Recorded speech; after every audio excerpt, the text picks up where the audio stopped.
Welcome back to the latest edition of Conversations with Love, joined now, ladies and gentlemen, by the second ever PWA Women's Champion, Gigi Rey. Gigi, man, it is cool to have you on here because we'd organized this a couple of days prior to not just your PWA Championship win, but your first ever wrestling match. We're going to get into that a ton. First things first, thank you for joining me. How are you doing? I'm good. This is crazy. It's been a crazy couple days. Well, as could be expected, I mean, it's not very often that you see someone wrestling their first match even for a championship, nonetheless winning the championship in, again, I can't stress it enough, your first ever wrestling match.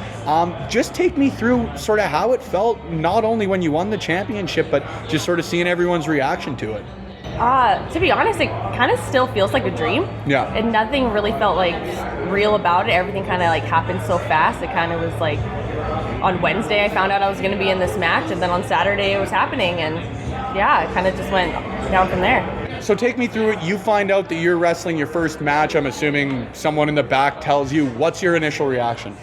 I thought they were joking. Like, I thought it was I thought they were ribbing me. I even asked them. I looked around at everyone. I'm like, is this a joke? Like, I've literally started wrestling in October. Yeah. And so then to be put in that position and to like go over like that it was insane. Well, and you mentioned you'd started wrestling in October, training at one of the Force Pro PWA training camps, if I remember correctly. At least that's where we first met. What inspired your love of pro wrestling overall before we even get into the training side of it? Oh, well, I've been a fan of wrestling pretty much my whole entire life. I think I remember, I think being 3 years old and loving wrestling. I had two older brothers growing up. My mom worked a lot of weekends, so most weekends it was just like me, my dad, and my brothers, and we would watch wrestling and like go to Chuck E. Cheese afterwards. Like that was like our regular like Saturday, like all the time. And so I was always a fan of wrestling. Obviously, kind of like as most people do, I kind of got out of watching it probably from like 2008, I want to say probably all the way to 2015. Okay. And then by 2015, I was living with my brother, and he had the WWE network, and I started just watching it a little bit again, and again fell back in love with it. And then I was like, no, I need to give this a try. Yeah. And so then in October I started training, and now I'm the champ. A rapid rise to the top, man. Yeah. Who were some of your favorite wrestlers growing up? My favorite wrestler growing up was definitely Brett. I actually had like a poster of him, and I want to say it was 1-2-3 Kid in like a steel cage match. It was like behind my door. And then, so he was my favorite all throughout growing up. And then, and then Chris Jericho was probably my favorite when I was like a teenager. Mm-hmm. And then now that like I'm wrestling, I take a lot of like inspiration from some like a lot of the Japanese wrestlers, like Io Shirai. I really like her. Okay. I love AJ. He's probably my favorite. And then I'm a huge like Ronda Rousey fan, like from before she was in WWE. So then when she came to WWE, it was just like my two favorite things coming to one thing. So absolutely. Awesome. Have you found that since you've started wrestling yourself, your favorites have changed? Because a lot of people that I talk to about pro wrestling say once you start actually wrestling, you start watching it differently. So have you started to find that maybe you liked wrestler A and then you started training in wrestler B because they did something differently you started to love, or?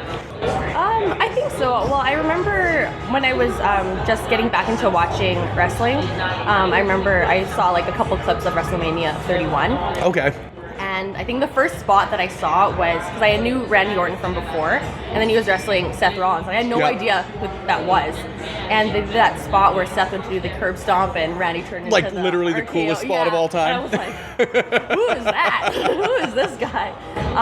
So yeah, kind of just seeing that and kind of their character work in the ring was really inspiring to me. I think growing up, I really liked Randy Orton, and now I still really like him because he has like those really solid fundamentals as just like a very, very strong wrestler.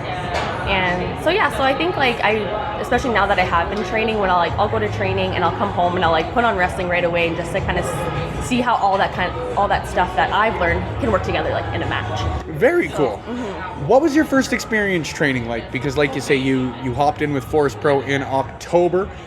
Take me through your first steps inside of a wrestling ring. Well, it was nuts. Yeah, so I went to the one of the mini camps back in October, and we were so they had the ring set up in there, and I'd only ever like seen a wrestling ring at like live events or like when I've gone to like WWE events and stuff like that. I've never really been like close to a ring like that. Yeah. And so we're doing these drills, and one of the drills we're just doing like basic like getting up and down properly in the ring. And so we're at all these different stations, and then the last station is like to go in the ring and do these like up downs. And I remember I walked onto these metal steps that look exactly like the ones in like WWE. And I'm just like walking so slow because I'm just like in awe that I'm gonna like step in a wrestling ring for like the first time. And everyone's just walking through the ropes like it's not a big deal. And I'm just like, do I just go in there? Like, am I allowed? am I allowed? Yes, you like, is paid this, like, to a be sacred here. Place? Did you Yeah, it was pay really your cool. check to get here? Yes, then yes, Yeah, you're I allowed. sent my e-transfer. It was approved, so I was legit to be there. But yeah, it was a crazy experience. What do you remember being sort of your first learning experience? Because I talked to a lot of people about what was your first bump like, and I'm so tired of hearing, man, that hurt. So what was it like, or was there a point in the training where you said like, okay, this is sort of my first step into being a pro wrestler? Yeah, the first bump, I'm pretty sure I hit my head on that. We're equal on that, don't worry. Yeah, and yeah, because obviously because I've been a wrestling fan for so long, I've seen a lot of like wrestling documentaries when a lot of wrestlers talk about the first bump that they take and how painful it is, and they're bumping on this plywood and all this stuff. So I kind of already had in my mind that I knew it was going to hurt, but I didn't care. I did not care that it was going to hurt. I was just so excited to be there. And I used to wear like, when I was training, I used to wear like a really big bun on the top of my head, and I would flop around all the time. And I almost thought sometimes it would like pull my head down and like would hit my head on the mat because it was like so heavy. So now I don't wear the bun anymore. I just kind of keep my hair as like low as I can. But Streamlining. yeah, I kind of found what works and what doesn't work. And I was always fixing my stupid bun all the time on my head. So now I don't even worry. I don't even fuss with it. Fair enough. Now, I believe I should say that you've been to every Force Pro training camp since then. Where have you found that you've developed the most as a pro wrestler? Or has there been a spot where you've thought, okay, I'm making a ton of improvement here? I just always try to just like be a sponge. Okay. So I don't really, because I'm still like so new at wrestling, I don't really want to say I have like strengths in certain areas. I still just want to like absorb all the information that I can. So even when I go, like when I went to this last camp, because I still go to the training camps like every month when they have them, and there's a lot of people there that it's their first time ever being at a training camp or being like in the ring at all.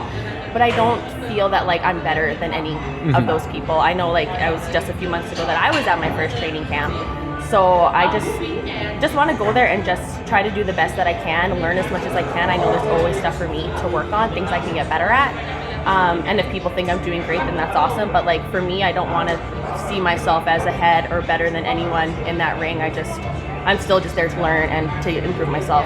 Yeah. I know that you mentioned that you'd never really trained anywhere else, so I know it's a bit tough to sort of compare and contrast, but as far as training with Force Pro, whether it's Michael Richard Blaze or Zoe Sager or Michael Allen Richard Clark, to get the longest name in wrestling in there, what do you think makes Force Pro such a unique or great environment to train in? It's so easygoing, and it's just such an open environment. Like MRB, he's just been so awesome. He's so welcoming to everyone, and I remember the first thing he said to us that it's like, as long as you have like a passion to do this, like you can succeed in wrestling. And I'll always like remember that, because like you don't have to be the most athletic, you don't have to be like the most like charismatic person. As long as you have a passion to do it, like you can do well. So I always kind of like keep that in the back of my mind. I know a lot of my friends now that know that I've gone to wrestling, they're like, oh, that's so cool, how did you get into that? Or like, I want to try that. I'm like, well, come to a camp, like it's so fun, like anyone can really do it if they want. So obviously you mentioned that you were growing up as a wrestling fan your entire life pretty well, but was it always the goal to step inside the ring? Was it just the opportunity hadn't presented itself? Or like you said, October came around, you saw something on Facebook and decided to hop in? I think once I started falling back, like watching wrestling again, probably after 2015, we went to WrestleMania 33, we went to the Rumble last year. Cool. Yeah, it was... The Rumble is still on my bucket list. Oh, it is the coolest. Like, Mania is awesome, but like the Rumble is like... So I'm safe in assuming it's okay. Like, it's your favorite pay-per-view too. It's my favorite. Pay-per-view. It's mine. There's nothing like WrestleMania. Like just the whole spectacle of all of that is crazy. But like to be at the Rumble was so cool to do the countdown and to see people come out. We were sitting in an area where we could see like the people come out of the stage.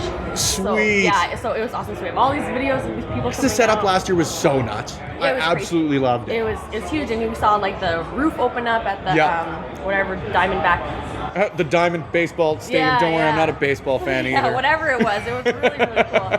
And so then, so fast forward maybe like a few months later, I wanted to start training, and a long time ago, maybe like 10, 12 years ago, one of my older brothers had started training with Monster Pro for a little bit. So I knew a little bit of like the Edmonton indie scene, not a ton of it though. Enough to know it existed, though. Enough to know it existed. Which is a lot further than a lot of people are. Yeah, and then even sometimes I found when you would just like even look up like independent wrestling in Edmonton, not a lot of stuff would come up. Like PWA would come up, but I think even with them, there was like on their webpage they didn't really have anything of like training. It's like if you want to become a wrestler, like that wasn't really available. So I knew Monster Pro was around, so I sent them an email. They had these like training camps they would run like every 3 months. So I think it was probably this past July, I was going to go to their mini camp. So I missed that mini camp. October had rolled around, and then on Facebook I just saw the posting for like the Force Pro / PWA training camp, and it seemed a lot more legit. Like I didn't know a lot about MRB, but I had like just like kind of heard his name around, like just on like the indie scene and stuff. I'm like, well, this sounds like a lot more legit than like the Monster Pro one, and it was a little bit more expensive, but like not crazy. So I opted to go to that one instead, and yeah, it was an awesome decision, and everyone I met there has been so amazing and so welcoming, and like just everyone that I've trained with has just been so full of knowledge, and just like everyone's just there to try to get everyone else better, which is amazing. Now, correct me if I'm wrong, but for the first couple of times that I've been out there even just to watch, it's mostly been MRB and Zoe Sager that have led the training. So I know you're going to kill the business here a little bit, but how much is both her training and MRB's training meant to you personally? Because at least as far as I've watched, they're damn good at what they do. Yeah, they've been awesome. It's been really nice. Obviously MRB has like so much experience, and he's been such a great like teacher and mentor, and has like really just helped me out a lot. But it's been really awesome to be able to like wrestle and train with another female, especially someone who I can tell loves wrestling just as much as I do. And she's there every day. There hasn't been a day that I've been at training that Zoe hasn't been there.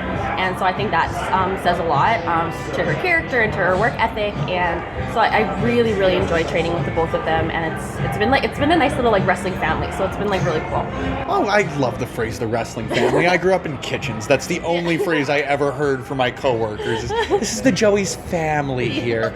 Love the Joey's family, but nothing against Joey restaurants and the fine product that they put out, but I feel like that applies so much to professional wrestling. Speaking of the family side of it, joining, like you mentioned, your first official roster, take me through what it sort of meant, or sort of how it developed that you joined the PWA officially. Yeah, so I think, not even just over a week ago, I guess, we were at training on Saturday. And MRB just asked me, he's like, hey, do you think you're ready to wrestle a match on Saturday? And I was like, no. I'm like, do you think I'm ready to wrestle a match on Saturday? And yeah, so they're kind of just throwing around ideas how they wanted to get me into this match to face Zoe at the show last week. And yeah, I didn't think they were serious. I thought they were joking. I think even up until I asked them, like, so, like, is this actually happening? They're like, yeah, well, we got to talk to a couple people, but, like, we'd probably know by, like, Wednesday. Yeah. So I was at training on Monday, I was at training on Tuesday, and then, like, by Wednesday, they're like, yep, you're in the match. And I was like... Standing in the gorilla position, am I actually working this? Like, okay, I don't even have gear, like, I didn't have nothing. So that's what I said, I'm like, well, what am I supposed to wrestle in? Yeah. And they're like, find something. So I went to the mall the next day, picked out a couple things, and showed up in the gear that I had. I thought it looked okay for what it was, and yeah. How much of your character is yourself, for lack of a better way to put it? Because so many wrestlers that I talk to say, oh, I'm just me, turned up to 11. So are you really how you portray yourself out in the ring? Maybe a little bit. I don't know. I've always been a fan of, like, so my style's kind of like hip-hop-y, urban, kind of gangster a little bit. I've always been like influenced by hip-hop music, and like I'm a big basketball fan, so a lot of that goes hand in hand. So I wanted to try to pull all those like elements like together, and then yeah, so like it's kind of me, but it's kind of not. Like I'm not really this like cocky, I'm better than you type person. I just thought it worked, and it worked. Yeah. Obviously it did work, because no matter how much gear you brought with you, you still left with a brand new belt. And the belt matched my gear, so that worked out quite well. We're not going to kill the business, but you planned it. Maybe not. Genuinely, how do you feel your first match went? Because I've talked to a lot of people who have looked back years later on, oh, my first match, I think it went fine, I did this, and this. But you literally had this, as of the time we're recording it, this is 3 days removed from it. So Yeah. you've had a little bit of time to look back on it. How do you think it went? I think it went well. A lot of people told me it went well, so I kind of went off that. I think if everyone says you're your own worst critic, so I know there's definitely some things I know I could have done better in the match. So just things that I can work on in the future and stuff. But yeah, I think it went all right. Obviously I won, so it went pretty good. Went better for you than it did for Zoe. Yeah. Sorry, Zoe. As far as goals in pro wrestling, do you see yourself continuing to push forward with the PWA as it get out to as many different promotions, countries, towns, whatever it may be? What are the goals for Gigi Rey in pro wrestling? Goal for Gigi Rey, the ultimate goal obviously would be to make it to the WWE. I think if that's not your goal, like I don't know. Why are you getting started? I don't know what you're doing here. So that's kind of like the ultimate goal, which would be awesome. But like in the meantime, I'm just so happy just to be out there, to be training with like some really, really great girls and guys that have been like totally awesome. I want to be on more of the PWA shows. I still haven't made my fourth pro wrestling debut, which is kind of weird because I kind of feel like I'm like fourth pro wrestling homegrown talent. Yeah. But my first match was with PWA. One of the first. But you'll be there. Yeah, and so I really just want to see like wherever wrestling can take me. I've always wanted like outside of wrestling to like travel to Japan. So if I ever get the opportunity to go wrestle in Japan, I think that would be like, that's probably like near the top of my list as well. I think that would be really cool. So yeah. Any dream opponents before we get closer to closing it out here on CWL? Well, I love wrestling Zoe, so I think it'd be fun to just kind of build that rivalry with her. And all the girls that I've kind of stepped in the ring with, like Taryn from accounting, I'd like to take her on, Kayla J, anyone. Hey, I'm the champ, so people should be coming to me should be wanting matches with me. Not right? 2 answers ago, you're sitting there saying, I'm not like that, I'm not cocky, I'm not confident, and here we are. I know, yeah, full turn. Fully turned on a podcast. I think that's a first for me. Thank you. I appreciate it. Gigi, genuinely, this has been so cool for me because like I talk about often on the podcast, but the training side of things and sort of getting to hear about people's beginnings in pro wrestling is always so interesting to me, especially when obviously you've had the success that you've had already as far as it goes. So I just want to thank you before I let you plug all of your stuff for coming on the podcast when/if, seeing as you're turning heel on me now, when/if you want to appear on the podcast again, you're always welcome. But I always like to leave the last little segment of the podcast to let you proverbially plug yo shit. So if people want to watch you wrestle, if people want to keep track of you on social media, where can they find you? I am only on Instagram. I'm not in the Twitter game. So my Instagram is __ Gigi.Rey. And yeah, that's where all my stuff is. That's where you can find me. 110%, folks. If you've got the opportunity to get out there to a Prairie Wrestling Alliance and/or Force Pro Wrestling show here in the near future, I'd highly recommend it. Not only is the PWA doing incredible things with any and all of the women that they bring in, but they've got a brand new champ, the second brand new champ in PWA Women's Championship history. Gigi Rey, my guest on the show this week, and hopefully my guest in the near future. Thanks again, man. That was great. Thank you. When we come back on Conversations with Love, as always, folks, I saved my latest guests for last, so stay tuned after the break. You're going to hear about some of the great stuff we've got coming here on the WCSN. Stick around.